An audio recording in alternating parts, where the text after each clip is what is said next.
గౌరవనీయులు పెద్దలు BRS party అధ్యక్షులు కేసీఆర్ గారి సూచన మేరకు మొన్న రాష్ట్ర ప్రభుత్వం ఏదైతే బలహీన వర్గాలను వంచిస్తూ వారి గొంతు కోస్తూ జనాభాలో బలహీన వర్గాల సంఖ్యను దాదాపు 5.5% తక్కువ చేసి చూపెట్టి మోసం చేయడమే కాకుండా ఇవాళ 42% రిజర్వేషన్ల పేరిట ఇచ్చిన వాగ్దానాన్ని తుంగలో దొక్కినందుకు పెద్దలు కేసీఆర్ గారి ఆదేశం మేరకు మొన్న రాష్ట్ర శాసనసభలో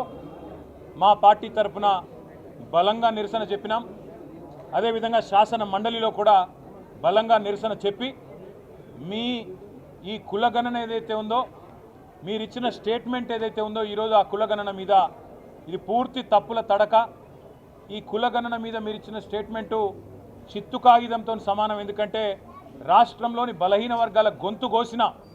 కాంగ్రెస్ పార్టీ కాంగ్రెస్ ప్రభుత్వం యొక్క దుర్మార్గమైన వైఖరిని రాష్ట్రంలోని ఏ బీసీ బిడ్డ కూడా ఒప్పుకుంటలేడని చెప్పి శాసనసభలో శాసన మండలిలోనే మా పార్టీ తరఫున ఇటు పెద్దలు మత్స్యనాచారి గారు కానీ అటు మా సోదరులు తలసాని గారు కానీ గట్టిగా ప్రభుత్వానికి డిమాండ్ చేసినాం,